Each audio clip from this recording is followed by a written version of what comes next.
taking you about a half second too long to get to the hole. So the hole is opening and closing, and you're getting there right when it's closing, so you're not gaining the yards that we want you to gain. He says, and I watched the film and I realized what's going on with you. He says, when the ball is snapped, you do this little jump.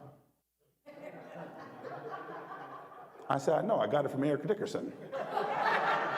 He said, you ain't Eric Dickerson. I said, but you know, when the ball snaps, he does that and boom. He says, but no, I don't want you to boom. I just want you to boom. I went home, let me tell you guys, and it took me 2 hours to reprogram my mind. I would just, for 2 hours, I had to go. If I didn't go home and do this, I would have just been doing this the whole time. You know what would have happened? The coach would have saw that I wasn't trying and I hadn't overcome the thing that was affecting the play, and he would have sat me on the bench. Or when he called that play, he would have used somebody else. Yeah. But I didn't want to come off the field. So I had to do whatever was necessary to be disciplined, to be the one, and that he called to be on the field.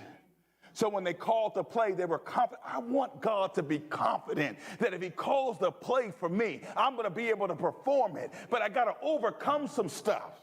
Yes. Now, if I do what I do not desire to do, it is no longer I doing it. But the sin or the principles of sin would still dwell in me.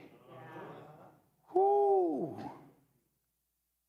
That's operating in me. See, the first thing I got to do is I got to be honest. There's some stuff I got to overcome. There's some attitudes I got to overcome. There's some jealousies I got to overcome. There's some issues I got to overcome. There's some envies I got to overcome. Why? Because I want to get to being the best me.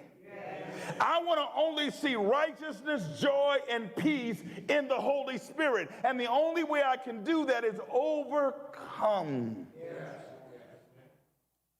the things that are in me that are keeping me from being the best me.